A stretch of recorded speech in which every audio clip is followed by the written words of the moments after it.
Olá, olá, sejam todos muito bem-vindos à nossa sexta live da nossa série, né? Alemanha, um passado que ecoa no amanhã. Hoje o tema da gente tá bem interessante, a gente vai falar sobre política alemã, mas claro que pegando uma teoria histórica por trás, uma teoria política também por trás.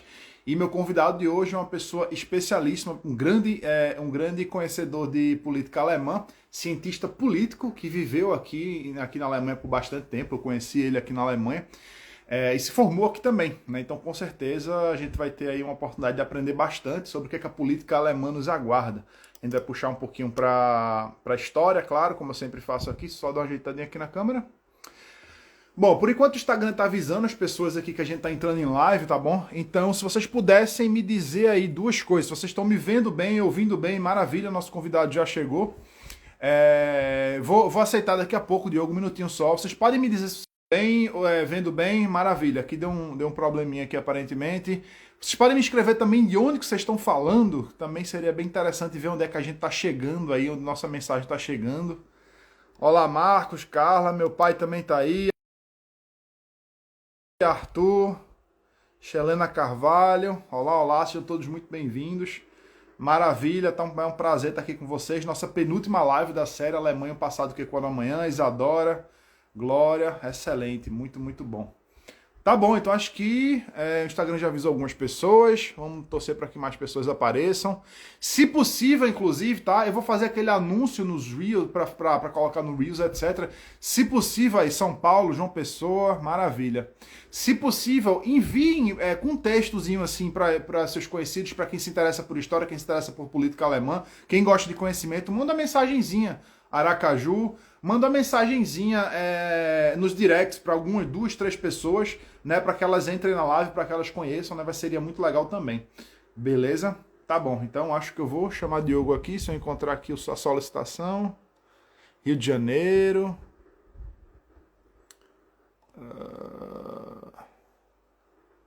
Acho que eu perdi a solicitação aqui. Diogo, pode solicitar de novo? Vamos ver.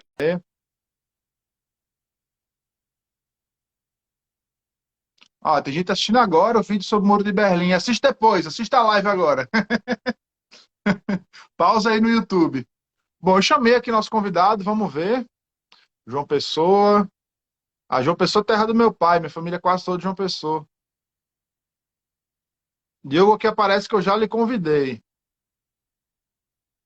Olá, olá. Mais gente entrando, maravilha. Será que o Diogo teve algum problema? Então, pessoal, para quem está entrando agora, eu estava explicando aí há um minuto atrás, mais ou menos, que hoje é o sexto episódio da nossa série, a Alemanha, da série que se chama, né? Alemanha, um passado que ecoa no amanhã. Então, foi uma série de lives aí, foi uma série de lives, e a primeira live foi só comigo, depois foi todas com convidados, né? A segunda live, por exemplo, foi com Ilana Iglitsky, que é orientadora pedagógica do Memória do Holocausto, por exemplo. Aqui depois tive live sobre Primeira Guerra Mundial, live sobre Segunda Guerra, sempre puxando, né, o que é essa história mais recente da Alemanha, para nos ensinar como é que a gente pode aplicar para os nossos dias de hoje. Maravilha! Olá, olá, meu querido, como vai? Muito bem, muito bem. Quantas saudades, parceiro. Não é, rapaz? Que saudade de você, rapaz. Você faz falta aqui em Berlim. Saudades de Berlim, saudades de vocês, saudades de Nicole. Não é? Coisa boa. Nicole tá aqui do lado, tá lhe ouvindo. O padrinho. O Diogo é de padrinho de crisma de Nicole, né? Então, a gente tem uma relação já de bastante tempo. Bom, Diogo, queria primeiramente agradecer, né? Assim, é uma honra ter você aqui com a gente, né? É um prazer enorme. Você é uma pessoa muito especial pra gente. Peraí que a produção tá vindo aqui para fazer alguma coisa. Tranquilo. Tá. Então, um prazer, assim, uma honra poder receber você aqui, principalmente para falar sobre esse tema, né? A gente já discutia muito sobre política alemã quando você morava aqui. E realmente, seu nível aí eu já fiz propaganda aí, é outro patamar, maravilha. E eu vou deixar você se apresentar só um minutinho, não seja modesto. Eu vou deixar um tempinho para você se apresentar, obviamente, né? Só que antes eu vou ter que fazer aquele negócio do Reels aqui, por conta da produção aqui, né? Vulga Nicole. Vai É o nessa. seguinte, pessoal, a gente vai fazer eu vou fazer uma chamada aqui. Ó, o Hunter tá aí, eu vou fazer uma chamada aqui agora para a gente poder chamar as pessoas para entrarem aqui na live, tá? Então, vou pedir para que todo mundo, o pessoal já sabe, né? Fica clicando aí no coraçãozinho porque aí fica aparecendo aí, fica mais atrativo para as pessoas se seduzirem a entrar aqui na live, beleza? Posso? Então, olá, pessoal, boa noite. Venham aqui para nossa live, sexto episódio da série Alemanha, um passado que ecoa no amanhã, que ecoa no futuro. E o convidado de hoje é uma pessoa super especial, o Diogo Palhano, brasileiro, mora nos Estados Unidos, mas morou muito tempo, se formou aqui na Alemanha, cientista político, e ele vai falar sobre as perspectivas, do que é que a política alemã tem a nos oferecer no futuro, o que é que a gente pode esperar dela, tá bom? Então dá tempo, entrar na live aí, até daqui a pouco. E aí, foi? Maravilha. Oi, não, Diogo. Quem é Diogo? Fala aí, Diogo. Como é que é? Bom, em primeiro lugar, boa noite aí para vocês. Aqui ainda tá à tarde, que são 4 horas da tarde. Eu estou em Oklahoma, nos Estados Unidos. Acredito que não tenha mais ninguém por aqui. Se tiver alguém mesmo aqui perto, me avisem. Será um prazer a gente se encontrar. Mas, de novo, obrigado. É um grande prazer estar aqui conversando com vocês. A gente tem muita saudade de vocês. O tema hoje é o que nos reserva a política da Alemanha atual, né? Eu vou deixar você coordenar aí a nossa conversa, mas eu acho que dá para a gente ir bem mais longe, né? Enfim, antes de começar, eu queria, antes de mais nada, pedir a intervenção aqui de São Bento, cuja festa celebramos hoje, e também de São Miguel Arcanjo, que é o padroeiro do povo alemão. Né? Um povo tão guerreiro precisa de um santo guerreiro, né? Todos nós precisamos. Então, pedimos aí a eles que não se faça nenhuma injustiça nesse programa, como nosso professor Olavo sempre ensinou. Né? Foi Diogo que apresentou para a gente, né, o professor. Então, maravilha, maravilha. Então tá, Diogo, quando a gente estava conversando aqui sobre a possibilidade da gente fazer essa live, etc., Diogo sempre insistiu muito, né, eu acho que de maneira muito justa, a gente chamar a atenção para a questão do liberalismo, né?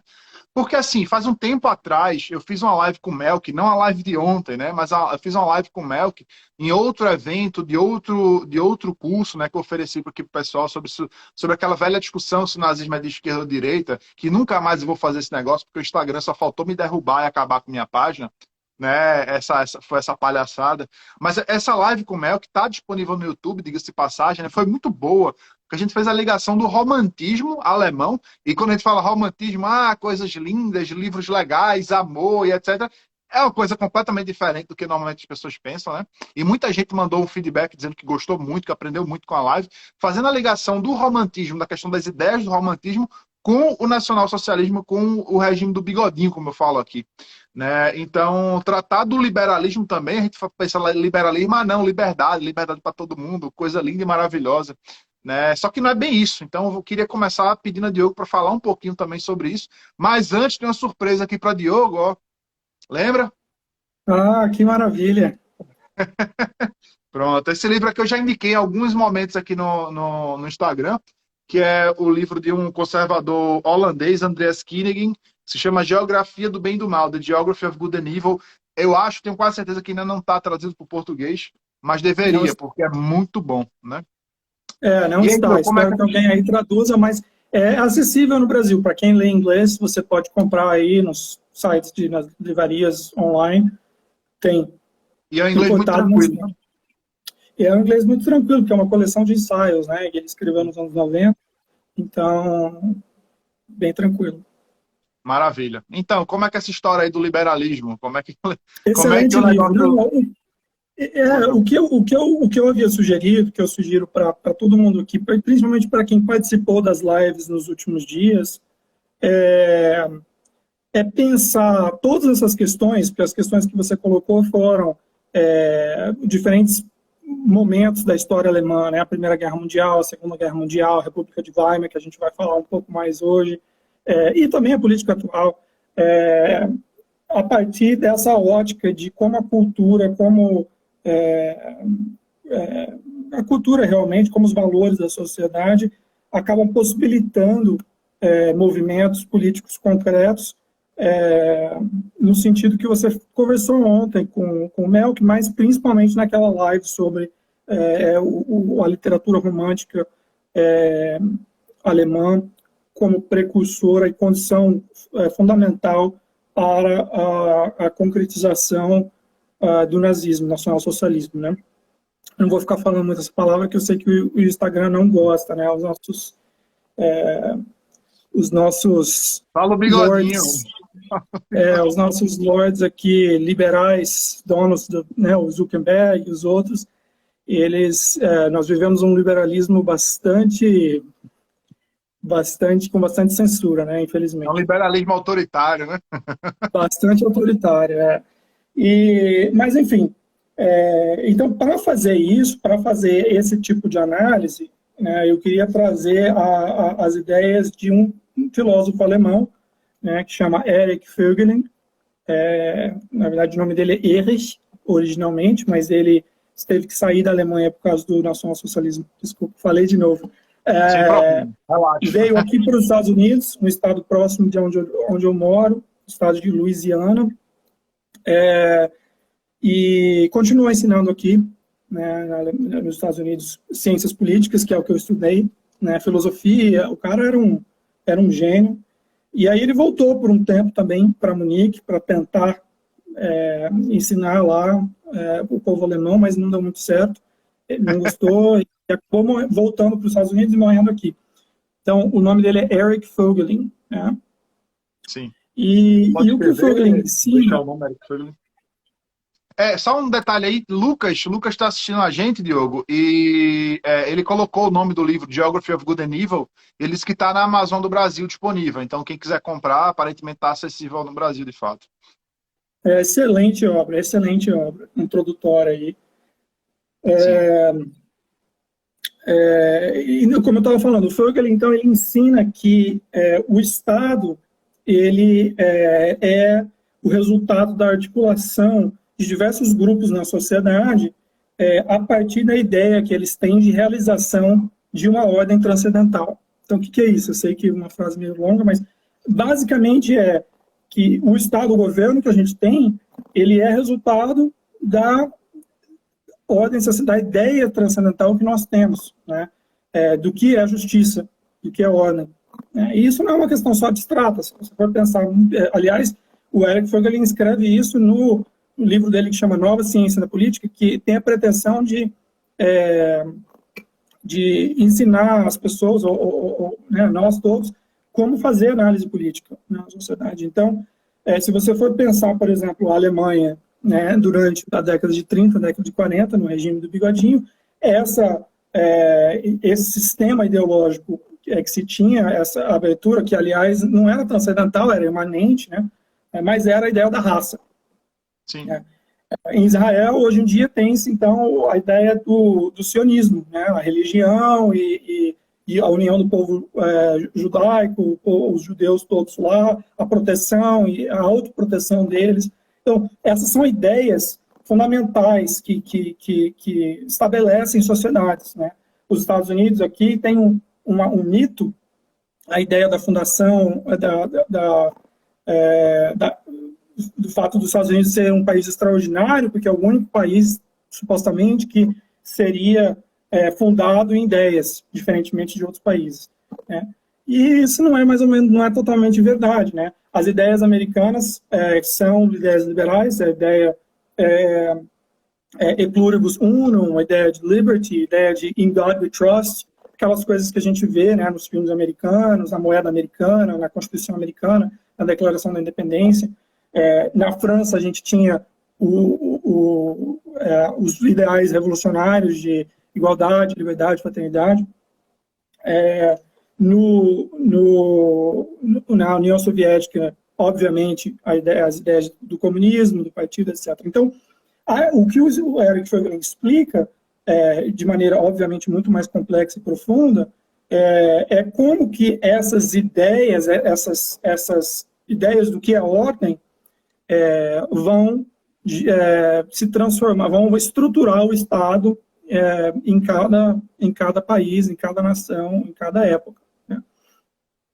E aí, então, para a gente entender a Alemanha do século XX, a gente precisa entender qual era o espírito daquele tempo, né, o Zeitgeist, quais eram os ideais, qual era a ideia de ordem que havia lá né? Ou para a gente entender os Estados Unidos do Trump, do Biden, para a gente entender o Brasil do Bolsonaro, a gente precisa estudar tudo isso, né? E isso não é uma coisa que você vai ligar na Globo News e vão te dizer, né? Obviamente, você precisa entender um pouquinho da literatura do país, da história do país. E se você souber já disso, se você ligar na Globo News, é capaz de você esquecer, né? É capaz de você esquecer, exatamente. Na televisão em geral, né? Então, esse mesmo filósofo, esse mesmo cara, o Eric Voegelin, ele faz, então, quando ele volta para a Alemanha, acho que foi a década de 60, a grande década de 60, ele volta para Munique e ele dá uma aula que chama o que é o liberalismo, alguma coisa assim. Não tem nem em inglês, ela só existe em alemão, essa aula, esse rascunho dessa aula, né? E eu acredito que a gente, entendendo o liberalismo, o que é o liberalismo verdadeiramente, a história do liberalismo, a gente consegue, aí a chave para entender a modernidade. Não só a Alemanha é onde se estabelecem melhor essas ideias, elas vão ao extremo, mas o liberalismo, ele o Eric Voegelin fala que são várias, ele não é uma coisa só, não é só um conjunto de ideias, mas ele também vários grupos políticos em diferentes momentos, em diferentes ondas de liberalismo, né? Então, a ideia liberalismo, quando eu falar a palavra liberalismo, é algo maior, não é? Não pensem só, sei lá, em uma corrente ideológica específica, mas é todo um movimento que funda a modernidade, né? E esse movimento começa no começo do século XVI, né? 1516, você tem aí perto de você a fundação do liberalismo com a Reforma Protestante, né? Então, no DNA tanto da Reforma Protestante quanto do liberalismo, que aí se confundem no começo do século XVI, está uma pretensão de livrar o homem, naquele caso, uma comunidade ali de Wittenberg, né? Da cidade de Wittenberg, onde o Martinho Lutero vivia, de livrá-lo de uma estrutura opressora, que seria o corrupto, que seria a igreja, né? Então, esse é o movimento, aliás, um movimento baseado no pecado, no vício do orgulho, que é o DNA do liberalismo. Então, pode até ser polêmico, né, essa ideia do orgulho, mas a gente vai ver que o liberalismo, em todas as suas versões, desde a Alemanha de Martinho Lutero até o Brasil do Sarney, né, os Estados Unidos, a fundação dos Estados Unidos, a República Francesa, né, na sua revolução também, e até onde o liberalismo influencia o Oriente, né, na China, na Índia, etc., é sempre baseado nessa ideia nesse vício do orgulho. Talvez seja, interromper aqui um pouquinho, talvez seja essa ideia de que a gente pode, um orgulho de que eu me basto, né, o que eu estou criando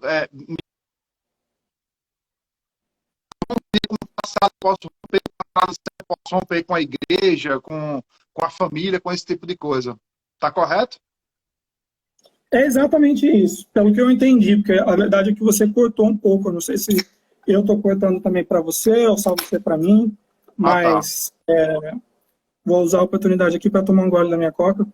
Não, o que eu falei, essa ideia do orgulho, para ver se a gente entende bem, é como se fosse eu me basto, né? Eu basto a mim mesmo, e significa que eu posso, então, já que eu sou muito bom, orgulhosamente falando, né? Eu posso, então, romper com o passado, eu posso romper com a tradição, com a igreja, com a família, com os valores antigos que trouxeram a civilização até onde a gente está agora, né? Então, seria um 100%. pouco... Ok. É 100% isso, é exatamente isso, né? Obviamente que lá em 1516 não era tão... Aliás, era bastante revolucionário, mas não continha toda essa agenda liberal, né? Era só uma agenda ali bastante limitada de revolucionar a igreja e destruir o que havia há 1500 anos. é, a ideia de que você pode, você mesmo, independente, ir lá interpretar a Bíblia sem precisar da herança de todos os grandes teólogos de 1.500 anos que desenvolveram isso, e também da tradição, né, principalmente. Mas então essa é a primeira onda, né? E aí a gente vai ver, você mesmo mencionou aí nos últimos dias e agora mesmo, outras ondas liberais, né? Outros movimentos nesse sentido são sempre orgulhosos, são sempre emancipatórios, né? Na Revolução Francesa é um outro exemplo que o Fögelin dá, né? Obviamente, a Revolução Francesa ela pretendia livrar o homem de novo da igreja, né? Era um grande inimigo, né? Em 2 anos de revolução mataram lá 40 mil padres e freiras, né? Instituiu-se a religião ateia lá, né? Que eles tinham da razão,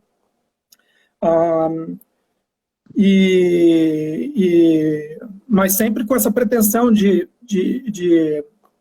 livrar o homem de algum inimigo que é identificado como uma amarra, né? Que é um inimigo opressor, né?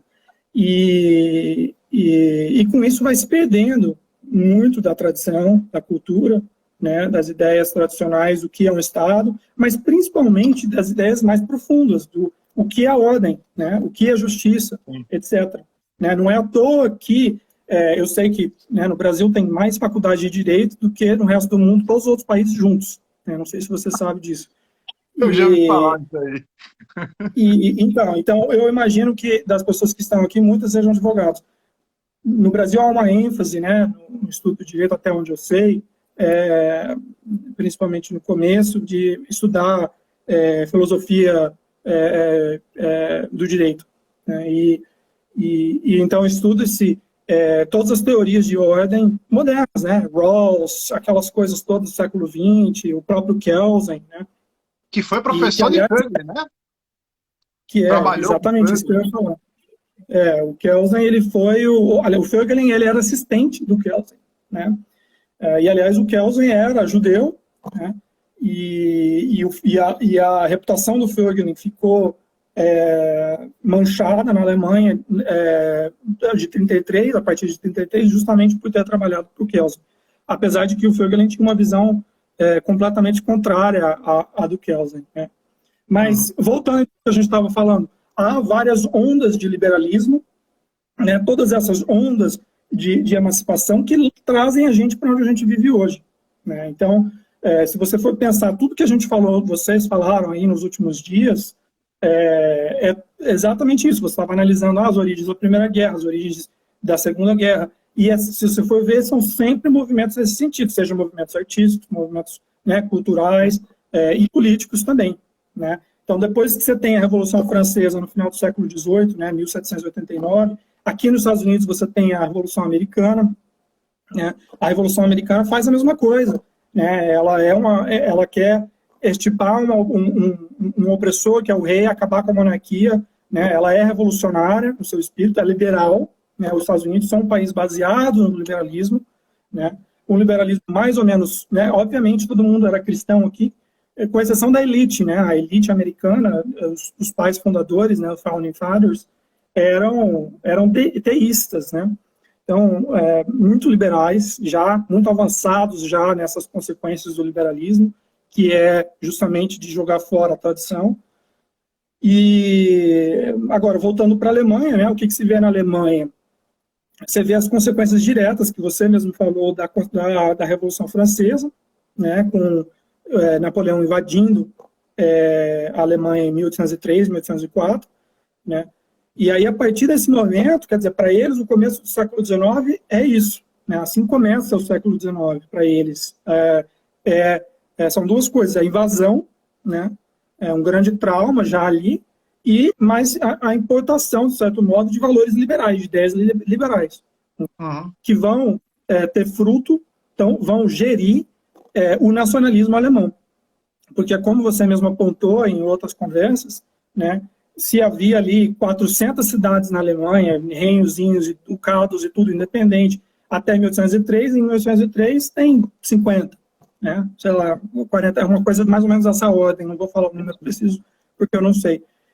Seria uma pergunta para você. Mas, e aí, ao longo do século XIX, você vai vendo várias reformas, né, liberais, né, o Código Civil alemão, ele é todo inspirado no Código Napoleônico, né, mas ele só é instituído, se eu não me engano, em 1903, né, ou 1897, uma coisa assim, muito próximo do século XX já. Mas eles ficam um ano. Por quê? Porque ali era o centro. Só fazer um parênteses aqui, ironicamente, a Alemanha é a herdeira do Sacro Império Romano. Né? É um local onde havia os bárbaros, mas que eles herdaram e abraçaram a cultura romana, o direito romano, a cultura cristã. Né? Até hoje ensina-se latim na Alemanha. Né?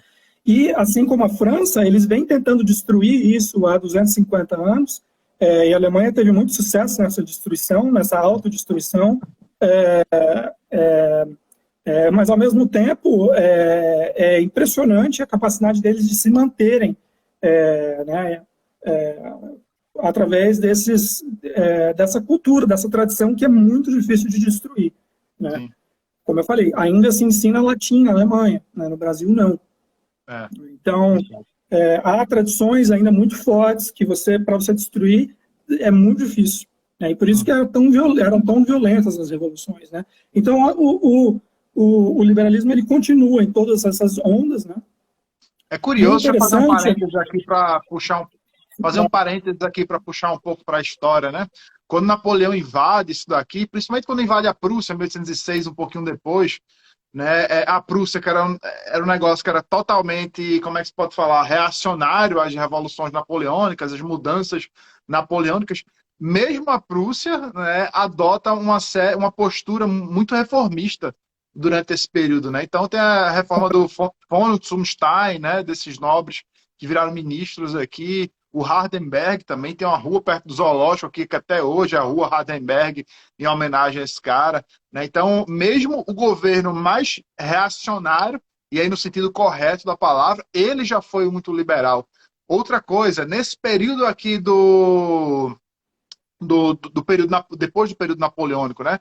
Antes da Revolução de 1848, aqui na Alemanha, tudo isso, você tem que o próprio movimento liberal da Alemanha, ele era favorável à concentração de poder. Porque eles viam que, a gente está tão dividido que a gente só vai ter liberdade se a gente se unir, concentrar poder na mão de um monarca, né, e chegar a convidar o rei da Prússia para se tornar imperador, inicialmente ele rejeita, né? Então, assim, tudo que você fala faz muito sentido historicamente falando. Né? Os reacionários, teoricamente, daqui da Prússia, eles eram, de fato, muito liberais, né, convictamente muito liberais, e os próprios liberais daqui eram muito concentradores de poder também. Né? Um liberalismo muito diferente do que as pessoas imaginam. Liberalismo é diferente, mas a origem é a mesma e a atitude é a mesma. Né? É sempre uma atitude destrutiva e reformista, com a pretensão de liberar o homem de alguma opressão e cuja premissa é que eu ou o meu grupo político ou meu grupo ideológico, nós sabemos o que é melhor para todo mundo. E temos uma ideia nova aí de como que a coisa vai funcionar bem. Agora vai funcionar. Né? Então, né, junto com esses reformistas aí que você falou, no começo do século XIX, está inclusive o Humboldt, né? Que dá nome à universidade onde você estudou, onde eu estudei por um tempo também. Wilhelm von Humboldt, né? Guilherme de Humboldt, seria em português. E ele é um cara liberal, ele se dizia altamente liberal, né? Assim como vem depois, mas o Mills, né, na Inglaterra, e todo esse pessoal, todos esses liberais, tanto do século XVIII quanto XIX, era a ideia de que nós estamos estudando como o Estado deve ser limitado, aquela coisa que hoje em dia ainda o liberalismo ainda tem, mas no fundo o que eles querem é encontrar uma maneira de mudar a sociedade. Né? Sim. Fazer uma pausa aqui, eu estou vendo que tem várias pessoas, vários participantes aqui da live com sobrenome Palhano. Eu acho que não é coincidência, né? Sejam todos muito bem-vindos. Pessoal aí do Mato Grosso do Sul, como eu imagino. São todos muito bem-vindos.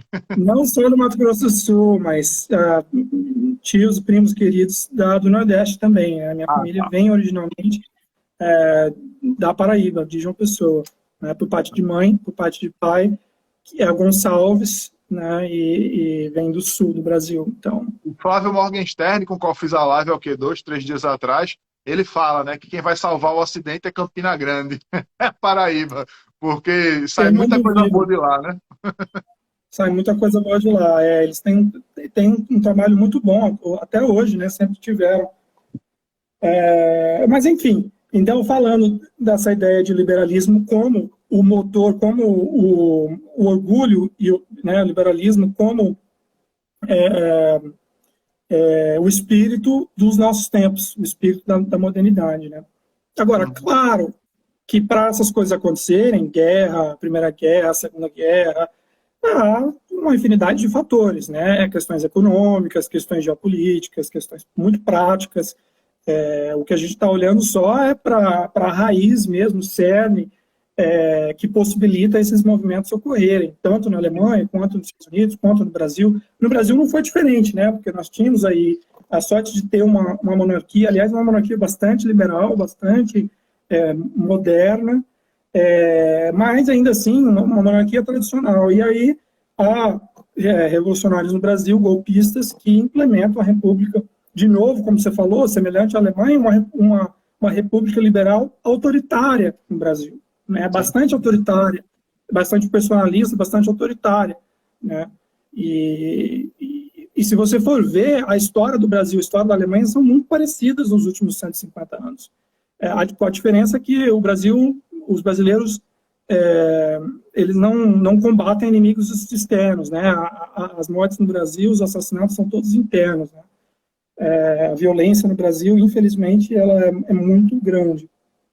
Tem um paralelo que eu já vi em algum lugar, que você vê, você pega todos os países aí com uma monarquia tradicional, que tem alguma tradição monarca, você pode ter certeza que a partir do momento que você tira o rei do poder, tira o monarca do poder, você pode esperar aí pelo menos 100, 150 anos de uma instabilidade política monstruosa, né?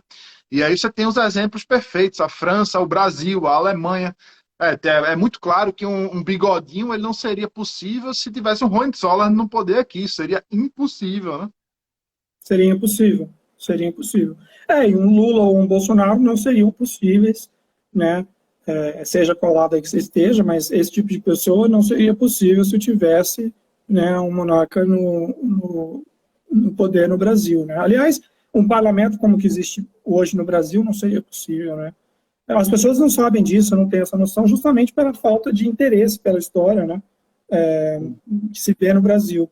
Mas o trabalho que vocês estão fazendo, o trabalho, aliás, que deixo aqui, vou expressar o meu orgulho, o grande orgulho que eu tenho pelo trabalho que o pessoal da Brasil Paralelo faz, né? Eu fico verdadeiramente orgulhoso ao assistir. Não há produção de filmes, de documentários, de música, de aulas, num nível tão alto em nenhum lugar na América Latina e em poucos lugares do mundo hoje, né? O Brasil está na vanguarda aí, fazendo cultura, né? Cultura, a palavra cultura vem próxima de cultivo, né? Você tem que exercitar e fazer isso que a gente está fazendo aqui, ter esse tipo de conversa, para a gente conseguir restabelecer esses valores e essas tradições que a gente falou que foram perdidas. Né? O pessoal conhece o Brasil Paralelo, o pessoal está falando aí, o Arthur, a BP é fantástico, né? O pessoal conhece, muito bom. É impressionante realmente o que os caras conseguiram fazer, né? Eles vão chegar em 1 milhão de membros ano que vem, né? E para a tristeza aí da mídia mainstream brasileira, né? Foi um jornal na França, não sei se foi um jornal na França que disse que era o Netflix da direita. O Le Monde Diplomatique. Muito bom. Mas então, o que você vê, aliás, em todos os movimentos artísticos, como você mostrou ontem, como mostrou também ontem, para quem não assistiu, a live foi sobre o cinema alemão da década de 20. Né? E na live de alguns meses atrás, com o Mel, que também foi sobre o romantismo, sobre a literatura. É sempre um processo liberal de desconstrução, de de conflito com o movimento artístico anterior.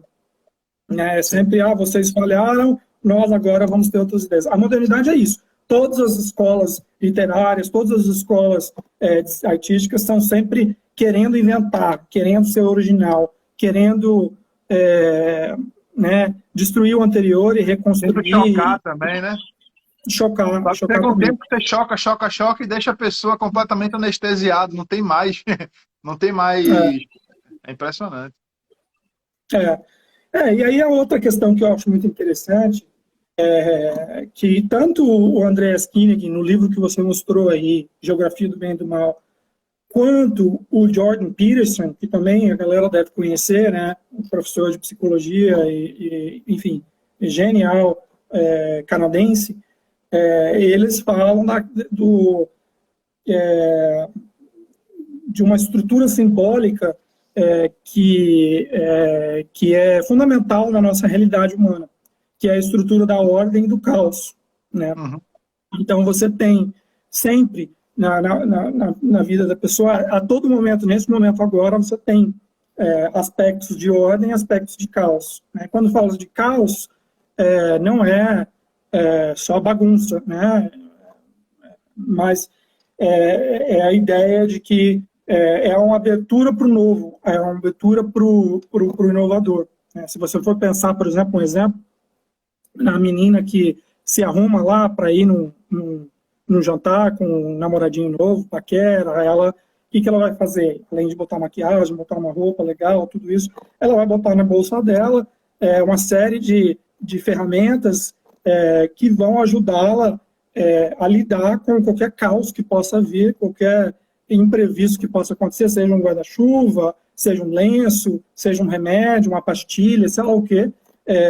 Então, a todo momento a gente tem uma certa expectativa de ordem, né? Eu estou falando aqui com você do outro lado do mundo, né? A maioria das pessoas que está assistindo está no Brasil, você está na Alemanha, e ainda assim a gente tem a expectativa da ordem que essa internet, que essas ondas, né, vão conseguir passar por cabos, ir para satélites e voltar em instantes e que a gente vai se ouvir. E se não funcionar por alguns segundos, a gente se frustra, né? É o caos. Então, essa abertura para o caos, ela é natural do homem, né? O homem, caso contrário, ele ficaria só na cama, em casa, né? Que é o único lugar que, né, se você ficar trancado no escuro, aí sim, vai ficar tudo em ordem, né? Mas você precisa ir trabalhar, você precisa ir ver as pessoas, você precisa ter uma vida, né? E a cada dia há um pouquinho de caos, né, que você vai lidar. Mas o espírito do homem, principalmente do homem, mais ainda do que o da mulher, de ordenar, né, de construir uma ordem, construir uma família, construir uma casa, construir o seu castelo, né, como se diz, e criar uma ordem. Então você vê essa simbologia, essa dicotomia entre caos e ordem também na história, né? Porque, e aí a gente vai pular muitas coisas, né, que já foram temas de outras lives, mas se a gente olhar para a República de Weimar, a gente vê que ela é o quê? Ela é a tentativa democrática alemã, sim, que surge a partir de 1918, para quem não sabe, em 18, ao fim da Primeira Guerra Mundial, na verdade, em final de 18, 19, começa aí, fundada a República, chamada República de Weimar, né? Weimar é uma cidade na Alemanha, era a cidade do Goethe, né? Se eu não me engano. Isso. Aliás, essa república é fundada pelo partido SPD, Sozialdemokratische Partei Deutschlands, né? O Partido Social Democrático da Alemanha, que é o partido mais antigo da Alemanha, é um partido inspirado em ideais liberais, obviamente, na sua vertente social-democrata, ou socialista, né? Porque o socialismo, obviamente, é a mesma coisa, é um liberalismo um pouquinho mais avançado, né? Se o liberalismo ele pretende livrar o homem de certas amarras ali, como a gente falou, a igreja, a cultura, umas coisas assim, meio light, o socialismo ele vai à frente e fala, não, a gente quer livrar o homem da porra toda, né? E vamos refazer aqui a coisa, e vamos, né, tomar o Estado e tudo isso. Mas, enfim, a República de Weimar, então, ela é fundada por esse partido, considerado mais ou menos de centro-esquerda, sempre foi, porque sempre havia uns outros muito mais radicais. E aí que está o perigo. Se um partido desse já é considerado de centro-esquerda, é porque existe coisa muito pior, né? E, de fato, na Alemanha, durante esse período... Calma aí, deixa eu tentar colocar aqui o celular. Acho que nesse período, ele é caracterizado por quê? Por uma democracia radical, né? Parecida, aliás, com o que aconteceu de uma maneira mais alemã, mais organizada, mas é parecido com o que aconteceu na Revolução Francesa, né? O começo da Revolução Francesa é exatamente isso. Aquela luta para destruir tudo e uma democracia radical, né? Todo mundo vai para participar e todo mundo vai dar sua opinião. Fazer um parêntese aqui que eu acho que é muito curioso isso de uma democracia radical, né? E você vê muito assim, não, temos que ampliar a democracia, como se a democracia fosse um bem absoluto, né? Como se a democracia fosse um bem absoluto. E, aliás, a palavra democracia, hoje em dia, ela toma um outro sentido, né? Ela não se trata só de um sistema de regras específicos para como o governo deve funcionar, mas o conceito de democracia hoje é o conceito de liberalismo. Os Estados Unidos, que são o grande país liberal do mundo, né, eles pretendem exportar a democracia. Quando eles falam exportar a democracia, o que eles querem? Não é só exportar a ideia de ter eleições, mas são todos os valores democráticos que hoje em dia incorporam toda a agenda da esquerda, né? Tolerância, diversidade, e todas as agendas práticas, como aborto, etc, etc. Né? Então, mas voltando, na República de Weimar, então, para vocês imaginarem, o que aconteceu esse partido vai lá, cria, junto com alguns outros partidos, na verdade, o que eles criam eles destroem a monarquia, eles acabam com todas as estruturas anteriores, né? Eles tomam as propriedades todas dos nobres, ou a maioria, e aí eles meio que, né, ali em discussões, vão tentar definir qual que é o estilo que a gente vai ter um parlamento, um parlamentarismo, ou vão ser conselhos, como que vai ser? Ninguém sabe, porque está uma bagunça, obviamente, é característico desse tipo de movimento. Né? E, além disso, há uma crise, né? Obviamente, muita crise social, porque muitas mortes durante a Primeira Guerra, crise urbana, né? Muitos crimes. Tratado de Versalhes também, né? A gente falou sobre o Tratado de Versalhes, que joga a Alemanha na miséria, né? Que joga a Alemanha na miséria, logo depois vem a hiperinflação, então tem todos esses problemas. Mas, basicamente, caiu de novo. Aqui em Oklahoma tem um pouquinho de terremoto, mas eu acho que não é isso que está acontecendo, não. Se fosse Califórnia, eu ficaria preocupado. Então, a característica dessa década de 20 até 33, o Bigodudo lá, ele tomou o poder em 33, né, para quem não sabe. Então, se você for pensar, é um período de mais ou menos 15 anos, não é muito tempo, né, de 18 até 33.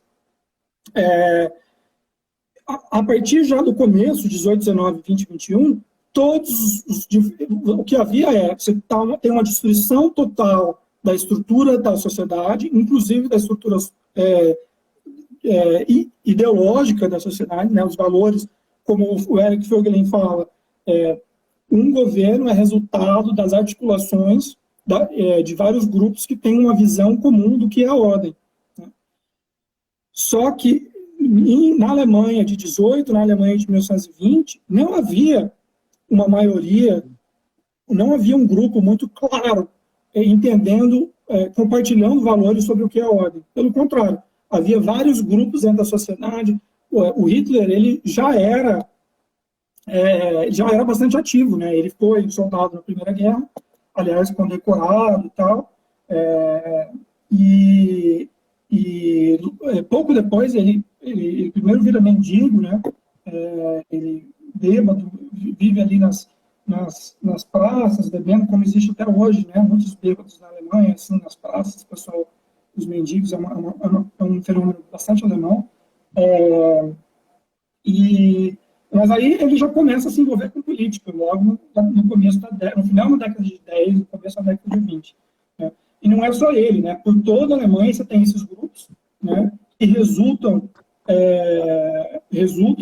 em uma república, um parlamentarismo muito parecido com o que se tem hoje no Brasil, que é, né, os partidos representando todo tipo de ideia, todo tipo de alas, todo tipo de valores, né?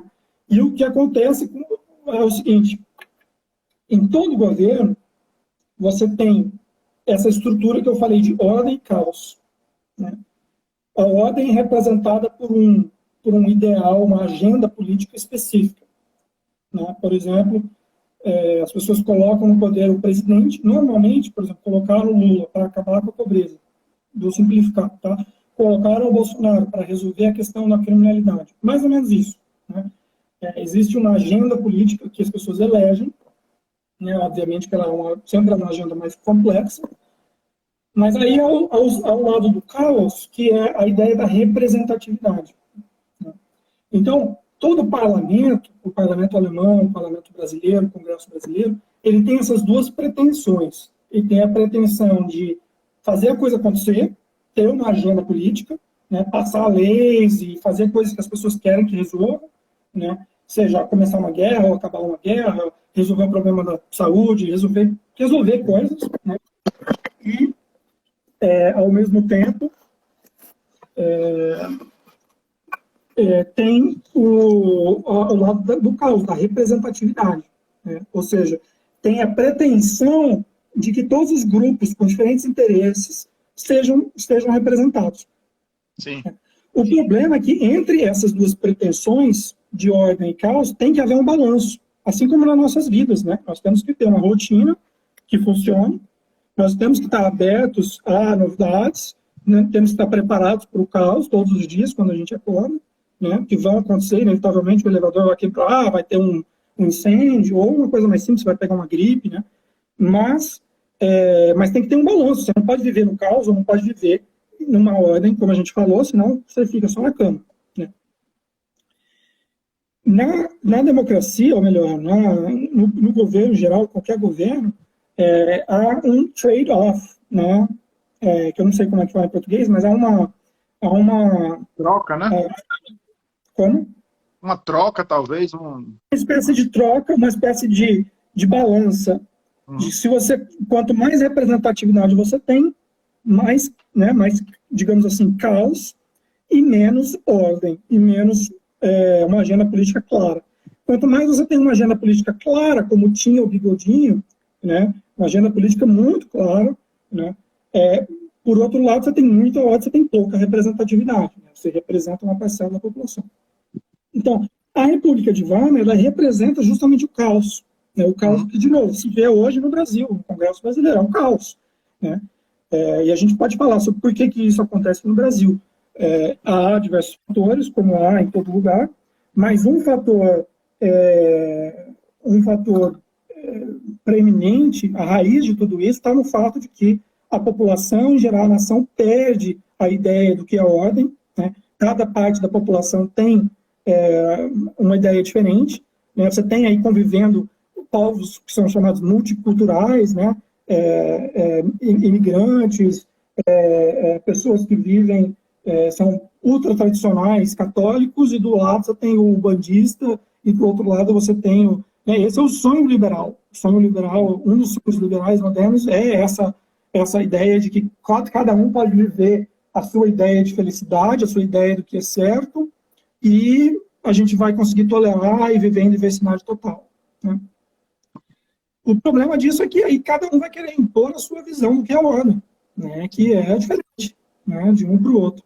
Então, o Thiago Hoffmann está falando aí que por isso que eles lutam tanto pela divisão do povo, justamente porque para você conquistar, né, a melhor maneira, conquistar qualquer coisa, a melhor maneira é você dividir o seu inimigo, né? Sim. E para os liberais, os socialistas, os comunistas, os nacionalsocialistas, todo esse pessoal, o povo é visto como um obstáculo, né, para chegar na sua libertação total. Então, a República de Weimar é isso. É basicamente isso. No momento que você entende isso e você identifica que há outras sociedades em situações semelhantes, em que a ideia de ordem ela não é compartilhada por boa parte da população, pelo contrário, cada parte, cada estado, cada região tem a sua ideia diferente, a sua religião diferente, você vai acabar numa desordem ou numa desintegração total, ou você vai, naturalmente, uma parte da população vai pedir a ordem, né? E vai pedir a ordem que elas conhecem, né? E a ordem que uma boa parte da população conhecia era a ideia de controle da sociedade por um Estado forte, né? Que controle a economia, que arrume a economia, que brigue com os inimigos externos e internos, né? Não. E Excelente esse negócio, né? Porque é aquela coisa, você chega num nível de desordem tão grande, né? Você chega num nível de caos tão grande, desordem tão grande, que você acaba topando abrir mão da sua liberdade para que você tenha de volta um pouco de segurança, um pouco de ordem, né? É claro, exatamente isso. claro. E diferentes culturas têm diferentes pontos ótimos, né, como dizem os economistas, dessa mistura de causa e ordem, né? Você vê, os europeus, em geral, são mais tradicionais, porque tem a sua história, né? Existe uma frase que, se há ventos fortes, os europeus constroem uma muralha, e os americanos constroem um moinho, né? Então, É muito são bom. diferentes, são diferentes maneiras de lidar com o caos, né? Não é que uma está certa, a outra está errada, né? Cada país, cada nação tem que olhar para da sua situação e entender como que a gente consegue estabelecer uma ordem que funcione, né? A gente não vai ter que vir para o Brasil e falar, no Brasil a gente vai implementar agora um sistema que a gente inventou, ou né, como era a França no século XVIII. Não vai funcionar. Sim, Né? Tem que olhar para a situação do Brasil e resolver ali. claro. Então é isso, né? Tem outros pontos que eu queria conversar, mas eu acho, de novo, parabenizo o trabalho de vocês, eu fico muito, muito feliz que vocês, né, que aliás eram liberais, aliás nós nos encontramos em um grupo liberal, nos conhecemos em um grupo Exatamente. liberal, Eu falei e hoje... disso na primeira live. Quem assistiu a primeira live, né? Eu falei que, não, eu fiz parte de um grupo de libertários, inclusive, liberais libertários, e aí conheci uns brasileiros. Um desses brasileiros era Diogo, inclusive, né? Então, a gente falou da República de Weimar, agora, para chegar finalmente, nós estamos aqui nos últimos minutos, a gente talvez possa até abrir uma outra live, A gente vai mas... abrir. Deixa eu avisar aqui para o pessoal, inclusive. A gente está chegando, de fato, nos últimos minutos, tá? Porque o Instagram está cortando minhas lives com 1 hora. Então, como tem muita coisa para falar ainda, muita coisa interessante que eu queria falar para a gente também, né? Eu quero ouvir também, espero que muita gente também queira. A gente, quando cortar essa live aqui, eu vou subir essa primeira live no Instagram e logo depois a gente começa outra. Então, vamos encerrar isso aqui e a gente vamos abrir outro, Diogo? Vamos só falar o que a gente vai falar na próxima, né? Para deixar Perfeito. Deixar o gancho, né? Então, a ideia é falar, então, sobre fazer uma análise atual, né? Porque essa semana sua aí, o seu programa foi, como é que foi? Um passado que ecoa no amanhã. Né? Exato, no futuro. Então, a gente falou muito do passado, a gente falou que o espírito da modernidade é um espírito liberal, um espírito transformador, revolucionário, reformista, né? A gente falou da ordem do caos, como que ela se aplica nas vidas das pessoas e nas sociedades também. Mas vamos falar, então, agora de um passado mais recente também do futuro. Tanto na Alemanha, dos anos 80 para cá, com a última revolução aí, que foi a Revolução Pacífica da queda do Muro de Berlim, etc. E da política alemã atual e do Brasil também. Excelente. Vamos então. Então, pessoal, façam parte dessa segunda parte, né? Participem da parte 2 e daqui a pouco a gente se vê. Com certeza vai valer muito a pena. Até já já. Eu vou só subir, tá? Então acho que vai demorar uns 5 minutos. Eu vou só subir aqui no Instagram e depois eu chamo o live de novo. Ok? Até daqui a pouco. Valeu, Diogo.